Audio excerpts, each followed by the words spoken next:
Welcome to Toffee TV. It is the player ratings. Everton won, West Ham won. A massively frustrating game at Hill Dickinson tonight. Yeah, just rubbish just a terrible second half, wasn't it? An absolutely terrible second half of football that has seen. I mean, I wouldn't say it's cost us all 3 points, but we did that on our own by not putting chances away probably in the first half and early in the second half. But listen, if you want my full match reaction, then go and watch it after this.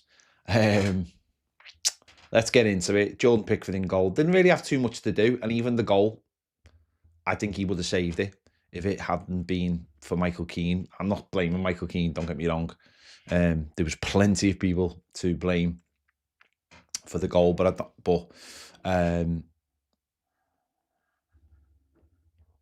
yeah, he didn't really have that much to do, really. And everything he did do, he done well. Even when he cleaned out their player and won the ball, so he's done quite well for me. So Jordan Pickford, I'll give a 7. Jake O'Brien, I thought Jake O'Brien had a poor game. I think the goal we conceded, he made a mess of it on 2 parts, really. First of all, there was a long ball upfield to him to flick on, and he loses the header, and we've then left ourselves completely exposed at right back. He gets back, but for some reason lets Tarky take over when really it should be him. Tarky can't do anything, even though, I mean, Tarky should do better, but he can't commit because he's on a yellow card. And they get the ball in the box, and then there's other issues after that, which we'll come on to in a bit. But I just didn't think, I thought the lad on their wing destroyed O'Brien pace-wise. Listen, I'm not going to have a go with Jake O'Brien. He's a centre-back playing right-back. I've said it all season. He shouldn't be there. Everton should have bought a right-back. And it blows my mind that the first player we tried to get in the summer was Kenny Tetty, and we never went back in for a right-back. Like, I understand the opportunity was there to bring in a right-back, but I think it's a massively important position. I don't think you can write off that position. I don't think you can write off either of the full-back positions. They're 2 hugely important positions. Okay, at left back we have Michalenko, and we brought in cover for him. Don't know if we'll ever see him, but we brought in cover for him. And yet at right back, we've got 2 right backs who aren't going to play sitting on the bench, and a centre back playing right back. Will someone please make it make sense for me? Because I just think it's, I honestly believe we have massively fucked up by not bringing a right back in. The balance of the team, for me anyway, and people can have different opinions. That's what this is all about. But for me, I just think we've made a massive mistake, because Jake O'Brien's playing out there. It means we've got Tarky and Keane playing at centre back, so there's not much pace. And I just think it's a mess. I really do. And anyone who's watched this knows that this is how I've felt since the summer.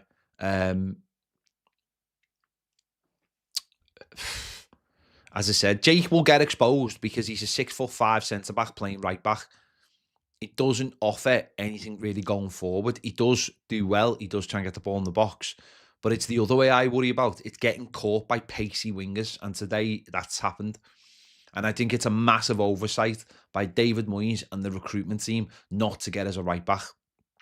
Because the fact that we've got 2 sitting on the bench, for me, a decision should have been made, and Nathan Patterson should have been sold. It's as simple as that. He should have been sold, and we should have brought a right back in. And I know we talk about it all the time. You can't do everything at once, but you know what we should have done? We should have brought in players in positions that we absolutely needed them. And for me, that is right back when a centre back's playing there. I don't care whether it's all right, it's okay, he'll do all right, whatever. To me, I just think it's completely wrong. And I'm not blaming Jake O'Brien for that. Absolutely not. He is playing out of position. So I think they've made a mess of it. I really did. Jake played really well at the end of last season, but you can't have this square peg round holes, especially when we play with wide men. Our wide men aren't pacey. They're not the ball carriers. And as I said, going for Kenny Tetty and then not going for a right back is just, I just find it. I find it mind-blowing. So Jake, I didn't think Jake had a very good game tonight. So I give him a 4 for tonight's performance. Vitaly Mikhailenko on the other side, no idea what he was doing for the goal. He's got caught again in the wrong position when the ball's come over from the other side. In general terms, he had a decent game. 2 out of 3 ground duels, 2 out of 2 aerial duels won. 69 touches, 84% accurate passes. He's fine. But again, it's the same thing. He doesn't get up and support Jack Grealish enough, and there's no pace there. So he's all right. Defensively, he's all right. We know he's all right, but for that goal tonight, I think he was really poor for that goal. I think he's been caught again. I do have sympathy for him in terms of he has Jack Grealish playing ahead of him, so he's not going to have loads of support and loads of cover. But I still think he should have done better with that goal, massively better. So Mikhailenko, I would give a 6. James Tarkowski was sort of in trouble the minute he picked up the yellow card, and that wasn't really his fault. That was more a Disaganagi with a bad pass. Won 4 out of his 7 aerial duels, didn't win any of his ground duels, 2 ground duels. Key passes won, loves a diagonal, and fair play. I think the defence is looking shaky at the moment. It's gone from being a defence that looked really strong, and I know we've took Jared Brantwaite out the team, of course we have. But the defence is looking really shaky at the moment. And the problem is that Tarky is the guy you look to rely on.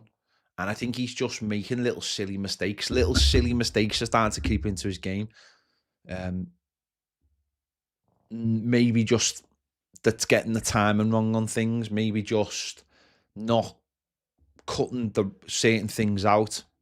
But he's looking shaky. And don't know whether it's because he had the injury in the summer, he didn't have a proper pre-season. He's been rushed back again. Again, we're playing a centre back at right back. It makes, Jake O'Brien could have started the season at centre back and give Tarky a bit more time to get fit.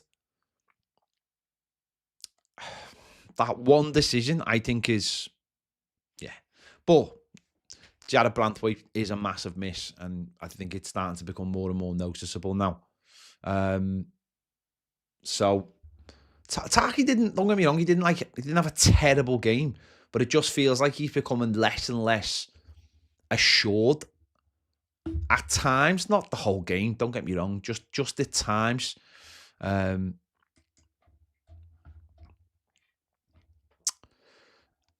listen, age creeps up on every player.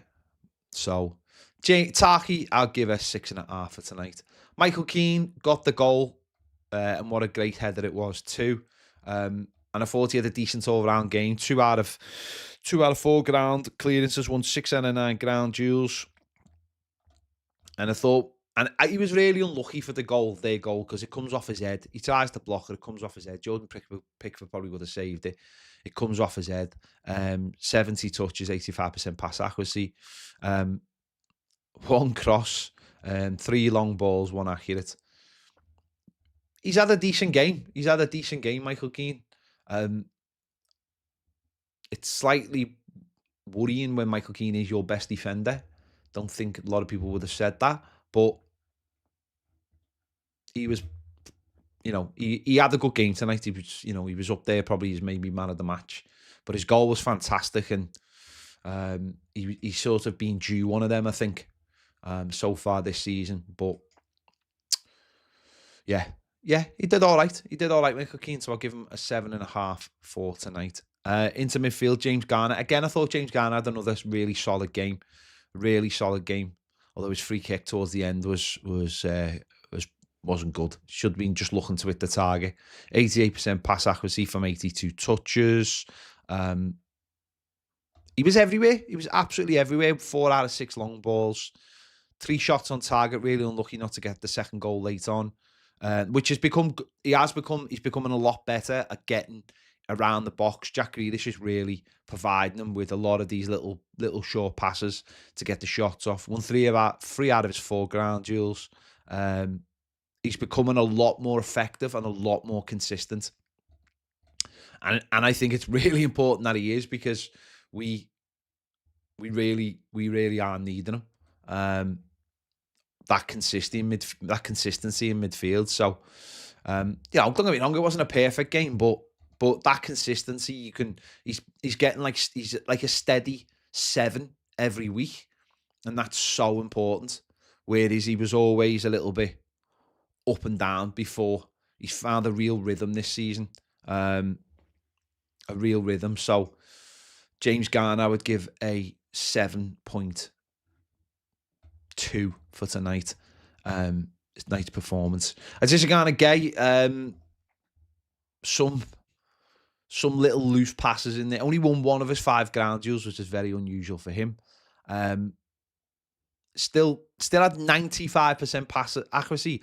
The problem is that that's 60 out of 63. The problem is the 3 were nearly catastrophic. Were nearly catastrophic. The one, there was there were 2 very, very quickly. One was first to the one that got Toffee in trouble, which he just played blind, and then he played another little one short. And I think for a lot of people, they'll go, "Oh, he's giving the ball away all the time," but he wasn't. 60 accurate passes out of 63. But it's just those ones you remember. You just remember those ones. So, but the ground duels, that's for him. That's quite low. Only 1 out of 5. He normally does a lot better than that. 1 interception, 1 block shot, 1 tackle. It was only dribble past once. Had a shot that just went wide just after our time as well. If that had gone in, the game might have been slightly different. But yeah, a lot of people will just simply remember those 3 passes. But as I said, one of them did get Toffee booked, and that booking meant Toffee couldn't necessarily maybe put some tackles in that he would have wanted to. So Adesina Gay, I'd give a 6.7 for tonight. Keenan Dewsbury Hall sort of flitted out in and out of the game. 57 touches, 81% pass accuracy. He came back into it in the last 10 minutes where you're seeing his energy, which we're going to miss on Sunday now. He won a free kick just on the edge of the area. And after I have a look at that again to see whether he was actually properly brought down or whether he could have just stayed on his feet for a little bit longer until he got into the box. And then his booking is ridiculous. He wins the ball. Does he maybe catch the lad's foot? Maybe. But it's not like he catches him miles after he's won the ball. He wins the ball. And for it to be a foul, first of all, is absolutely ridiculous. We retain the ball there. We're in a great position. But to get booked, that is scandalous. And this is actually what drives me mad about football, about VAR, is that stuff like that can't be looked at. That's nonsense. That's a situation where we're going to lose him for a game now, where maybe if the referee, the VAR look at it and say to him, there's nothing there. That to me is just, I found that decision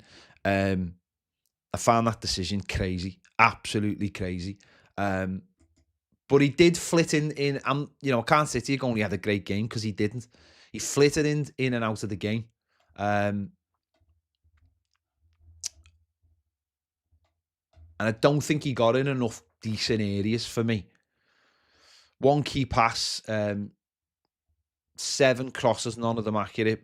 Shots on target, none. Shots off target, one shot, one block, one shot block, one successful tackle. It's 3 out of 6 ground duels won, 1 out of 2 aerial duels won. I just don't think he was productive enough in the right areas, and yeah, so I'd give Dewsbury Hall, even though he did come alive for like that last 5 minutes, I'd give him a 6.5 for tonight. He wasn't in the game enough for me. Iliman Jai, 81 minutes played. I think it's starting to show that maybe he's playing him on the right isn't getting enough out of him. It's not getting the same effect, even though I know he scored goals early on for us. And ironically, we've stopped playing that ball across the box like that. But we're not getting that creative spark out of him. He's picking the ball up in the wrong areas. And it's not quite the same player. I don't believe anyway. 1 shot on target. Dribble attempts, only 1 dribble attempt. You know, I think when last season we were seeing him 8, 9, 10 dribble attempts. And I know it hasn't been like that all this season. But he's just not in the games enough. I mean, a big part of that is because we tend to just give the ball to Jack Grealish, which is a habit we massively need to get out of, and start using both wings. Because in a couple of games, we're not going to have him. Although Njai probably will be on the left for that game. But we have to start using Njai more.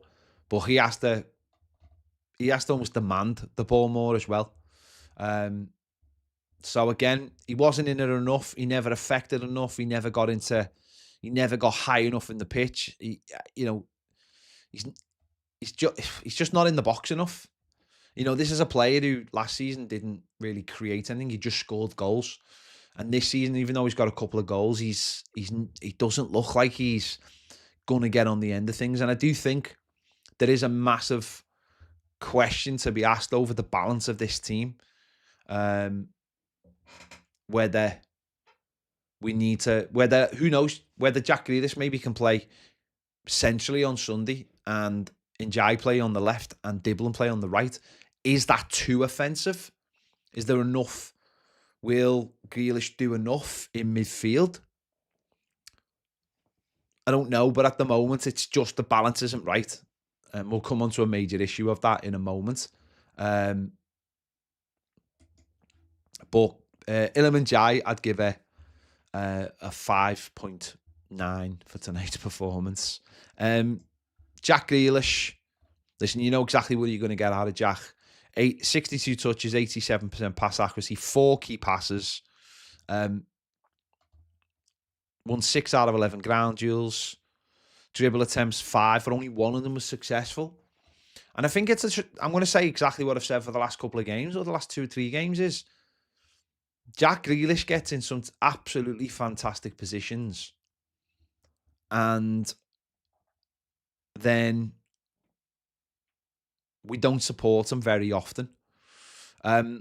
He is used to playing with the elite, and we haven't got the elite. And sometimes he plays... It reminds me of when we had, for the older viewers, when we had Peter Beardsley.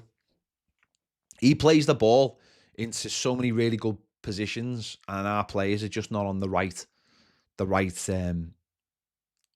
just not on the right mind as he is. I do think there's times when he should just put the ball in the box. And I do think there's times when the ball comes to him and I'd like to just see him shoot. And that's just a product of what he's surrounded by. Like, look at the goals we've got from him. The assists, we've got from him. The first one against Brighton, he takes the play to the byline, he puts it in, and Njai puts it to the back post. The second one in that game, he just lays it off to Garner. Now, that nearly worked tonight. The one against, this first one against Wolves, he just heads it back into a danger area. And the second one against Wolves, he just lays it in front of Dewsbury Hall and it's smashed in. I think at times he has to just think about who he's playing with and just put just maybe 50-50, just put some balls into the box. When it comes to him, just put it into the box with a little bit of quality. Because I just think he has to think about who he's playing up with. He likes to hold on to it and then draw players in and then lay it off. And that's boss. And we almost scored from that tonight because his passing range, the weight of pass is absolutely fantastic. But I do think there are times when he just could just swing a leg at it and put a cross into the box, because it has worked. The goal against Liverpool was a cross into the box, laid back, and it, you know, Idrissa Gana Gueye puts it in. The assists or the pre-assists, the one we got against Wolves in Jai, when he just puts it into the path, is really quick, really quick. He was unlucky not to score with a header as well, just put it wide tonight, but it's really quick. I think once he stands that ball up and allows the defender to almost get set, we're not helping him. We haven't got the fullbacks to go past him. Other players in midfield don't go around the outside of him. So I think and this is just me, and what do I know? Just simplify it for players who aren't amazing footballers. You know, the goal against Wolves, he heads it back and Beto heads it in. It's dead simple. It really is simple. But also, I think at times we need to use the other wing as well and almost get him into areas where we're switching the play from one side to another, so he's got a bit more space. I think it becomes really easy when every time we get the ball, the opposition know exactly what we're going to do, which is just get it wide, get it left, get it wide. And you're just going to give it to, I think it becomes, we have to help him out. We're not doing that enough. We're just making it really easy for the opposition. In my eyes, anyway. So Jack Grealish, I'd give a 6.7 for tonight. And Beto up front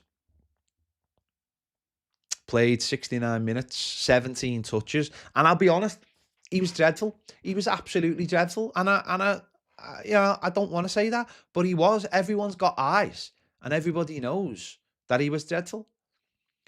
He just seems like he's become a really lazy footballer. I don't know if that's too simplistic to say, but he's become really, really lazy. Last year was like he was killing himself to be on the end of things. He was killing himself to be in the team. He just looks so lethargic and so lazy. The defenders are like 5 yards away and he just can't be bothered running. I think if he's going to play like this, I just don't see any point in playing him. And when you've got a player like Barry, who obviously needs as much game time as he can get, it's starting to become apparent to me, and I'm sure a lot of people out there, that the gap between Beto and Barry is just, in terms of like where they are, it's too far away from what we need. It really is. It's miles away. One thing I would say about Beto as well is we've completely changed our style of play. We very rarely go down the middle anymore and play those balls around the corner. We go wide every time. So we've changed the style a little bit, and it's not helping Beto, but Beto's not helping himself. He really isn't helping himself. He's not coming off defenders. He's not fighting. He's not getting physical. It was really, really poor again tonight. You're playing at home, you're fighting. I'll be honest, right? Beto should never have been given the number 9 shirt. I think that's the worst thing we ever did, giving him the number 9 shirt. For me, the Everton number 9 shirt should be special. Should be special and give to special players. Now, people can say the same about Dominic Calvert-Lewin. It hasn't been on a special player for a very, very long time, the number 9 shirt. He should never have got it. He should never, ever have been allowed to feel comfortable about his position at Everton Football Club. He really shouldn't. He is not good enough to be Everton's centre forward. It's as simple as that. It's as simple as that. And I know that he said that he watches videos, and I know he said that he gets like, he wants to prove people. Do me a favour, mate. if you watch this video, please prove me wrong, because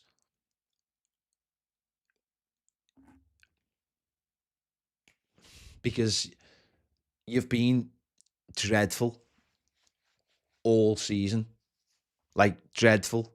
One league goal. You've it and what makes it worse is that like the hunger doesn't seem to be there. The hunger that he has last season doesn't seem to be there. He doesn't seem to be fighting for it. I just don't see it. I don't see like the fight in him. He doesn't fight with defenders. He doesn't like run round trying to win the ball back. He doesn't spin into channels. Like, at least if you were spinning into channels, then you could blame the players for not getting the ball to you. He doesn't move. He's not a physical threat. His first touch is so poor. It's unbelievable. Like, if there was any kind of offer for him in the summer and we didn't take it, then that would be negligence in my point of view. I just find it. Don't get me wrong. Last year, he really did dig us out of a hole. If it wasn't for him, if it wasn't for his goals, we wouldn't have moved away from the wall, and that's fine. And that's why he deserves a chance this season. I don't think he deserves the number 9, but for me, it's the lack of fight. It's the lack of putting yourself about. Do you know what? In that first half, Fulkrug for them, who is a very like a player who splits opinions. He was winning battles against our centre backs. He was making it difficult. He was helping win the ball to set them up. We need a centre forward who you can go long to at times to get us higher up the pitch quicker. It just doesn't move. Honestly, it just doesn't move. And I think Baz bangs the drum all the time about bringing in an outside forward coach. I think it's massively needed for both of our centre forwards. I really do. For me, I don't think Better won't be at Everton next season. I know that's a while away, but Better won't be with us next season. As I said, I'd just start playing Barry. Personally, I thought he was dreadful tonight. I really did. Everyone's got eyes. No one's stupid. Everyone's got eyes. He was very, very poor. And it's sad, but it's the truth. So Beto, I would give it 2. Tieno Barry came on. Not a lot changed. Did one nice run that sort of got us up the pitch and at least tried to stretch the defenders by making the run. And I think that run led to us winning the ball back on the left-hand side. I remember Ariel Jules won 2 out of 2. Only had 4 touches. What was he on the pitch? He was on the pitch for 21 minutes. Listen, don't get me wrong, right? I'm not going to sit here and go, oh, what a breath of fresh air this young man is. Oh,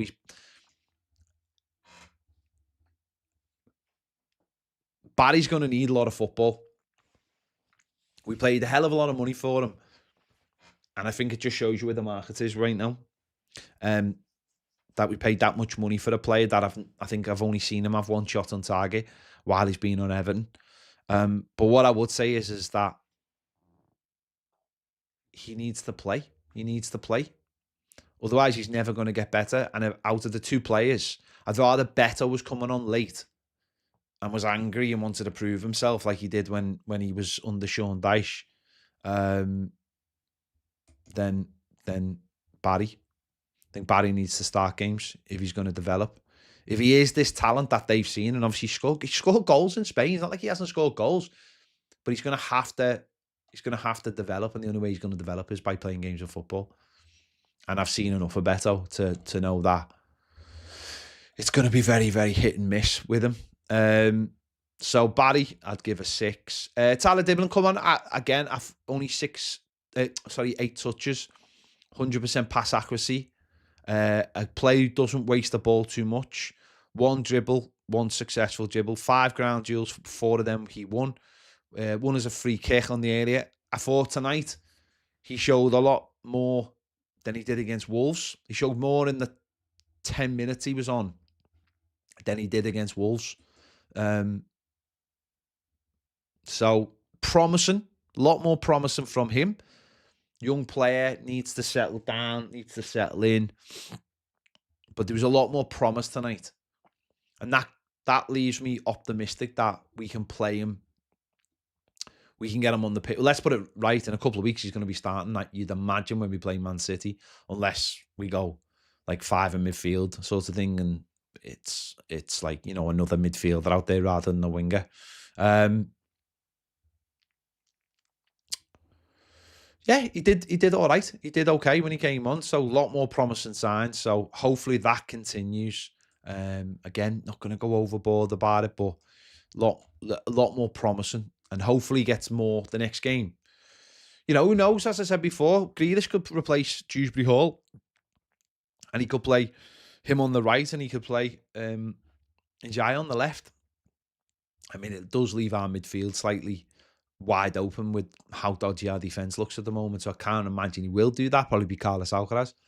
But again, what I would say about tonight is, so I give Tyler Dibben a 6.6. What I would say is, though, what is slightly worrying, well, it's more than worrying, is if, say, Carlos Alcaraz replaces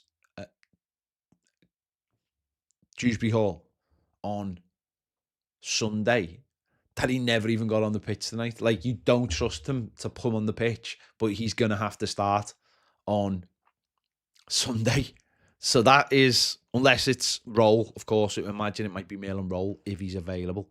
But the subs, listen, the subs, Moyes has gone, I'll be honest with Moyes, I've seen people be, someone actually come up to me after the game and he was rather angry about Moyes, like it was my fault, which of course it was my fault. And I've heard a few people talk about Moyes. You know, this is Moyes, this is what you get, blah, blah, blah. Fair enough. But this is also the same David Moyes, who had a sort of, in terms of like top 6 for points per game in the last year or whatever. But there are questions to be asked about the subs. There are definitely questions to be asked about the subs. Like the lack of subs. Like sometimes they just inject energy. And I think you've seen that from the West Ham subs. They just inject energy. And if we're only bringing on a couple of subs or 3 subs, number one, how a player is going to get games of football. And number 2, we're going to be out. There's going to be not out 4, but we're not going to have the energy because the opposition have brought more subs on, and we're not using them. And I think that you have to look at Moyes. Listen, David Moyes is not. You're not sitting here going, "Oh, he's not. You know, he's not blameless in all this." His subs have been so far this season very, very poor. And that led to what happened last Tuesday night, which for a lot of people is like allowed people who didn't want him to come like back into the room to start having a go at him. And it's been a bad couple of weeks for David Moyes. He's made bad choices and bad decisions. Or he hasn't made quick enough decisions. And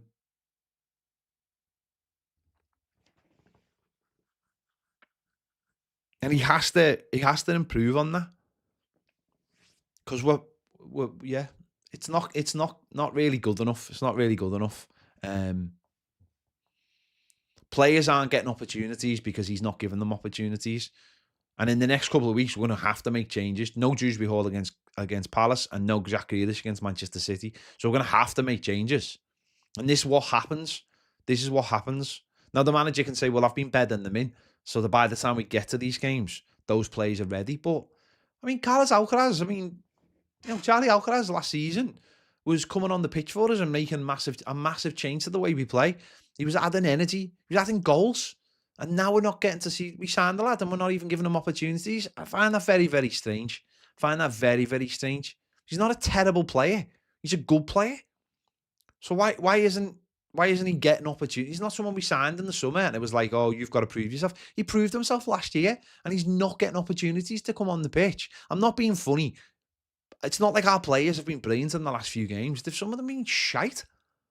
Like, some of them been really, really poor. You're not telling me for some games that we couldn't go, right, we're going to take a Jessica Gay off and we're going to put Dewsbury Hall deeper and or we're going to, and then we're going to put Carlos Alcaraz in that position.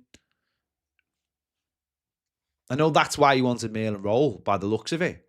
Ben, you're absolutely right. We should have bought Diouf.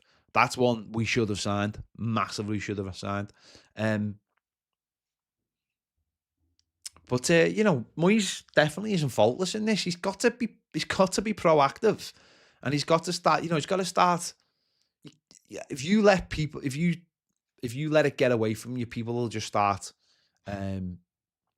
People will just. There's a lot of people out. Well, not a lot of people, but there are people out there who don't like David Moyes, and they will start feeding the narrative. And we can't let that happen because we need Everton to just have a calm season.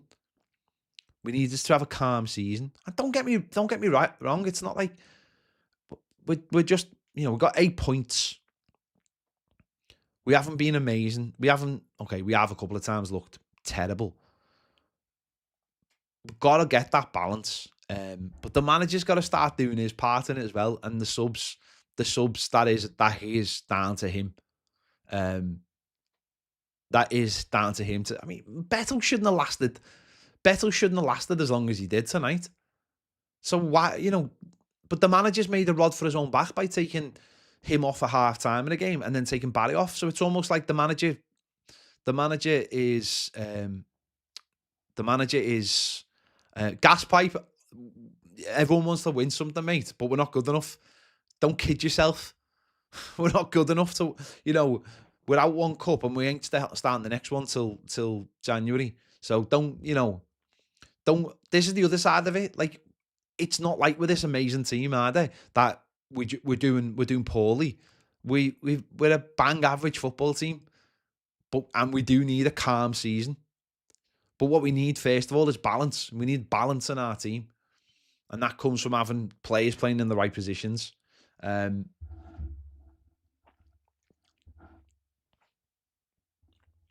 Which will hopefully come.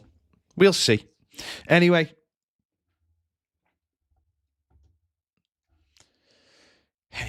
After Sunday, we will get a couple of weeks off. There you go. Right, make sure to check out my South Stand reaction, the match day vlog, David Moyes' reactions out, Baz's videos will be out. Yeah, check it all out and we'll be live tomorrow, 1 o'clock or 1:15, maybe, because we're doing the podcast. Anyway, thanks for watching. See you all later.